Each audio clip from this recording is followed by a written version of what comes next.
Good morning everyone, कैसे आप लोग? अच्छे हैं? तो आज हम लोग MJC 2 जो हम लोग भाई आप लोग जो है अच्छे से मेहनत किए हैं, सेमेस्टर 2 में चले गए हैं। तो MJC 2 में जो आप गए हैं यूनिट 3 में सामूहिक निर्णय टॉपिक है, साइकोलॉजी में सामूहिक निर्णय। नोट कर लीजिए आप लोग, सामूहिक निर्णय। What do you understand by group decision making? Group decision making क्या होता है? मान के चलिए ग्रुप में आप हैं, आप फुटबॉल देखे हैं खेलते हुए बच्चे लोगों को, बड़े लोगों को भी देखते हैं। वो लोग जो है खेलते वक्त जब कोई प्रॉब्लम या कुछ होने लगता है या हार जीत वाली सिचुएशन होने लगता है, वो लोग गोल घेरा बना करके ग्रुप डिस्कशन करने लगते हैं और उतने देर में डिसीजन लेकर के सब ग्रुप में फिर काम करना शुरू कर देते हैं, क्योंकि एक का लिया हुआ गलत डिसीजन पूरे टीम को हारना पड़ सकता है और एक का लिया हुआ सही डिसीजन और सही मेहनत पूरे टीम को जीत दिला सकता है ना। तो सामूहिक निर्णय वही ग्रुप जो है डिसीजन, यानी कि वो बहुत काफी मायने रखता है ना। तो मैं प्रोफेसर डॉक्टर के Thakur, KBS science college Uchchaith Benipatti Madhubani से आज हम लोग जिस टॉपिक पे चर्चा करेंगे वो काफी महत्वपूर्ण है, सामूहिक निर्णय, ग्रुप डिसीजन मेकिंग। समूह बहुत तरह का कार्य करता है। क्या करता है? जिसमें से एक महत्वपूर्ण कार्य निर्णय लेने की प्रक्रिया है। क्या है? महत्वपूर्ण कार्य प्रक्रिया है। सामान्यतः यह समझा जाता है कि समूह किसी समस्या के समाधान पर एक व्यक्ति की तुलना में अधिक उत्तम निर्णय ले सकता है। समूह एक आदमी की तुलना में, है ना, अधिक उत्तम निर्णय ले सकता है। कभी KBC आप देखे हैं अमिताभ बच्चन का कौन बनेगा करोड़पति? उसमें कोई व्यक्ति जो बैठा रहता है हॉट सीट पर, तो वो डिसीजन नहीं ले पाता है, तो उसमें ऑप्शन दिया जाता है कि सर आप यहाँ जो बैठे हुए जितने भी आदमी है उससे ग्रुप आप डिस्कशन करवा करके, वोटिंग करवा करके आप जो है डिसीजन ले सकते हैं। तो उसमें कम से कम 30-40 आदमी बैठे रहते हैं और 40 आदमी 50 आदमी पे छोड़ देते हैं कि सर इसका क्या डिसीजन होगा, और सब लोग ऑटोमेटिक मशीन के द्वारा जो वोटिंग करते हैं उसमें जो सबसे हाई रेट होता है कहता है कि ठीक है सर इसी को लॉक कर दिया जाए। तो वो 100%, 99% वो डिसीजन सही होता है। तो कहीं ना कहीं आप सिंगल जो कोई आप डिसीजन लेते हैं, अगर ग्रुप डिस्कशन करके डिसीजन लेते हैं तो कहीं सिंगल पे से ज्यादा बेहतर होता है ना। समाज मनोवैज्ञानिक सामूहिक निर्णय को किस तरह से परिभाषित करते हैं? समाज मनोवैज्ञानिक सामूहिक निर्णय को किस तरह से परिभाषित करते हैं? अधिकतर समाज मनोवैज्ञानिकों का मत है कि सामूहिक निर्णय एक ऐसी प्रक्रिया होती है। अधिकतर समाज मनोवैज्ञानिकों का मत है कि सामूहिक निर्णय एक ऐसी प्रक्रिया होती है जिसके माध्यम से प्राप्त सूचनाओं को इस ढंग से समायोजित एवं समन्वित किया जाता है कि उसमें से संभावित कई तरह की क्रियाओं में से किसी एक को चुना जा सके। ठीक है, और इस परिभाषा का विश्लेषण करें तो हमें सामूहिक निर्णय के बारे में निम्नलिखित तथ्य प्राप्त होते हैं। पहला है, समूह के सामने किसी समस्या के समाधान से संबंधित बहुत सारी सूचनाएं सम्मिलित होती है। समूह के सामने किसी समस्या के समाधान से संबंधित बहुत सारी सूचनाएं सम्मिलित होती है और इस सभी सूचनाओं को समूह द्वारा संयोजित एवं समन्वय किया जाता है। इन सभी सब सूचनाओं को क्या किया जाता है? समूह द्वारा समायोजित और संयोजित और समन्वित किया जाता है। अंत में समूह अपने, तीसरा पॉइंट है कि अंत में समूह अपने विवेक से कई क्रियाओं या समस्या के समाधान में संबंधित व्यवहारों में से किसी एक को चुन लेता है ना। जैसे आप ग्रुप में यहाँ पर डिस्कशन करेंगे और निष्कर्ष के रूप में एक डिसीजन आएगा, है ना, तो हम लोग क्या करते हैं? एक को चुन लेता है और जिसे निर्णय की संज्ञा दी जाती है। समाज मनोवैज्ञानिकों द्वारा सामूहिक निर्णय से संबंधित निम्नलिखित 3 पक्षों या पहलुओं पर सर्वाधिक बल डाला गया है। ठीक है, पहला पक्ष है कि समूह किस तरह से एक सर्वसम्मति पर पहुंचता है। यहां पॉइंट उठता है कि समूह किस तरह से एक सर्वसम्मति पर पहुंचता है या किसी निर्णय पर पहुंचता है, कैसे पहुंचता है, ठीक है ना। तो सामूहिक निर्णय के संभावित खतरे क्या है, सामूहिक निर्णय के संभावित खतरे क्या है ना। क्या सामूहिक निर्णय को उन्नत बनाया जा सकता है, पॉइंट है, क्या सामूहिक निर्णय को उन्नत बनाया जा सकता है। समूह किसी तरह किसी निर्णय पर पहुंचता है या सर्वसम्मति पर पहुंचता है ना। जब समूह किसी समस्या पर विचार विमर्श करना प्रारंभ करता है तो उस समूह के सदस्य शायद ही कभी एक मत होकर किसी निर्णय पर पहुंचते हैं, ठीक है। सामान्यतः प्रत्येक सदस्य द्वारा अलग अलग मत दिखलाए गए हैं, क्या दिखलाए गए हैं, अलग अलग मत दिखलाए गए। कुछ देर तक विचार विमर्श करने के बाद समूह किसी निर्णय पर पहुंचता है ना। पंचायती भी जो होता है तो एक समूह में बैठ जाते हैं और किसी समस्या को लेकर के हम लोग डिस्कशन करते हैं और मुखिया 5 आदमी 5 पंच से पूछता है और उसको जो सही जब लगता है तो उसमें डिसीजन सही ले लेते हैं, होता है ना। तो इस तरीके से एक सही निर्णय पर पहुंचते हैं।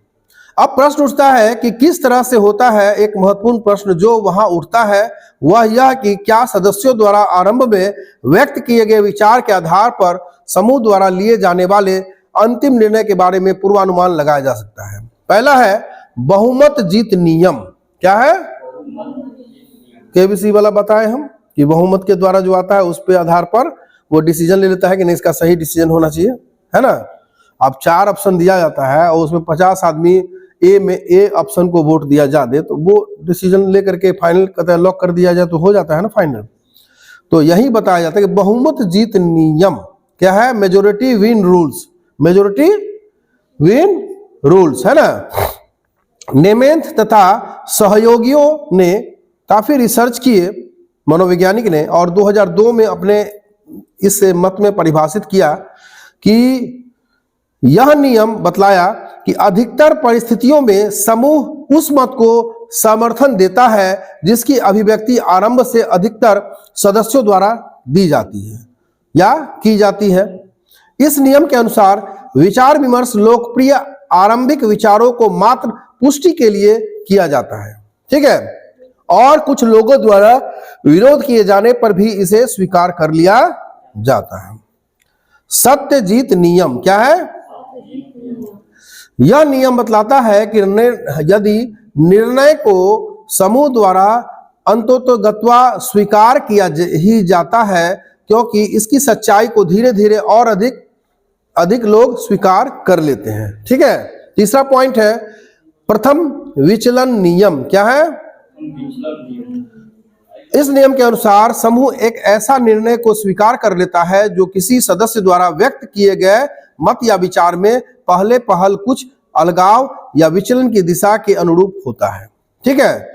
इस प्रमुख नियमों के अतिरिक्त एक चौथा नियम जो सर्वसम्मति का है, क्या है, इसके माध्यम से भी समूह निर्णय को समझा जाता है, इसके माध्यम से भी समूह नियम को समझा जाता है। इस नियम का उपयोग विशेष परिस्थिति जैसे कि न्यायिक तंत्रों में होता है, क्या होता है, न्यायिक तंत्रों में होता है जहां निर्णयों को का समूह सर्वसम्मति से कोई निर्णय लेता है।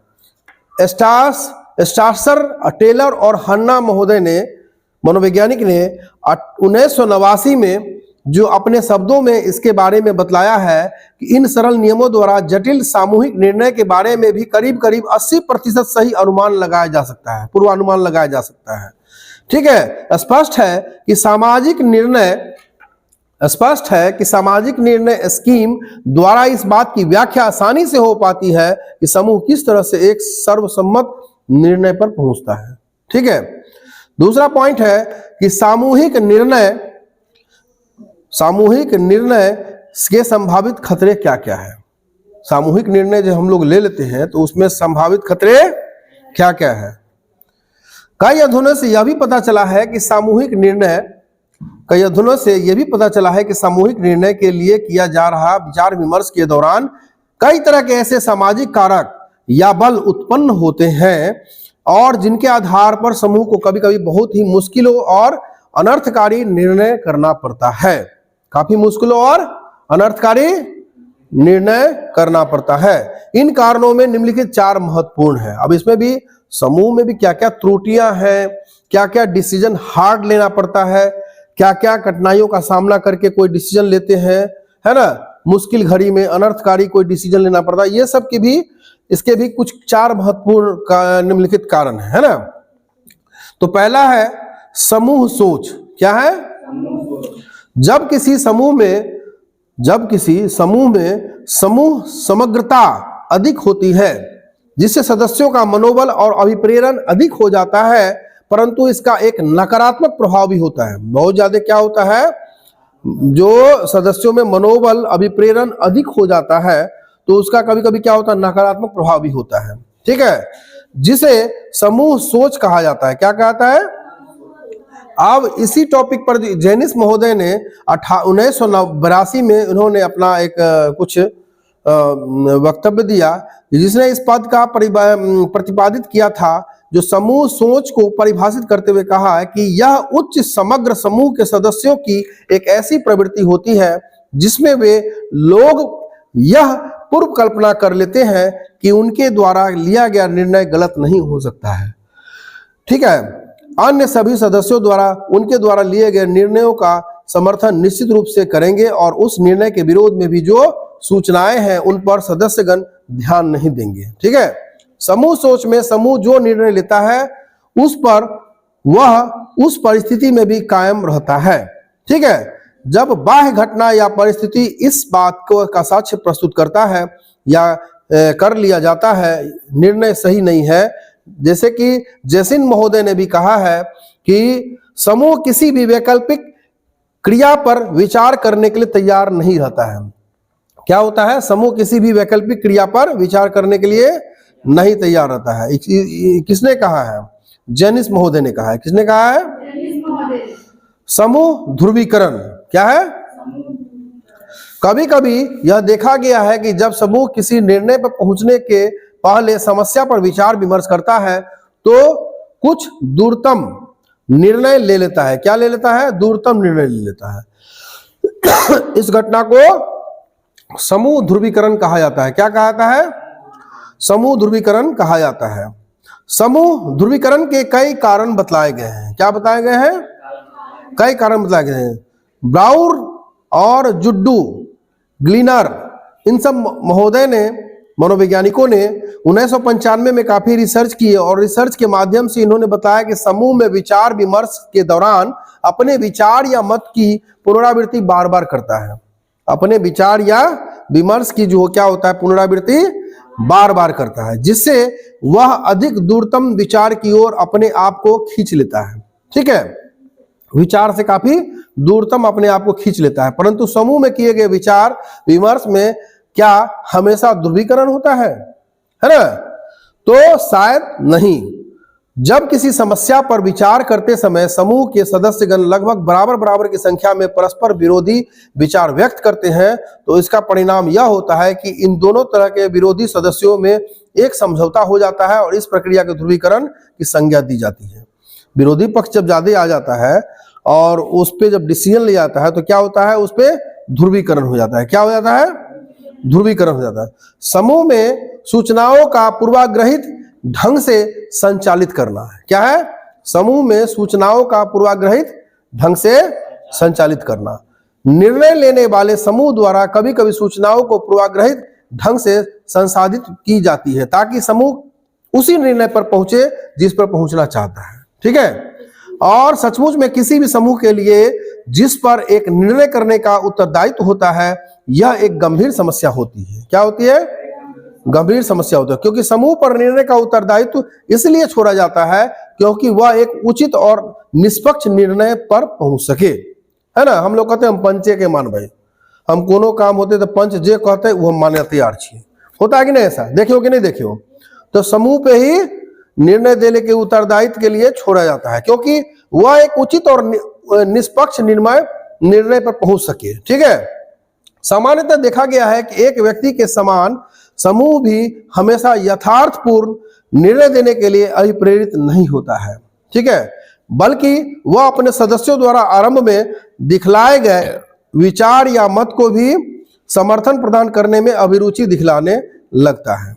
चौथा पॉइंट है प्रत्येक सदस्य द्वारा प्रदत्त अनोखे सूचनाओं को ग्रहण करने की असफलता निर्णय करने वाले समूह में तीसरा प्रमुख संभावित पूर्वाग्रह ऐसे समूहों द्वारा प्रायः अपने संसाधनों का अर्थात प्रत्येक सदस्य के अनोखे विचारों एवं उनके द्वारा प्रदत्त सूचनाओं को आपस में बांट नहीं जाना होता है। ठीक है।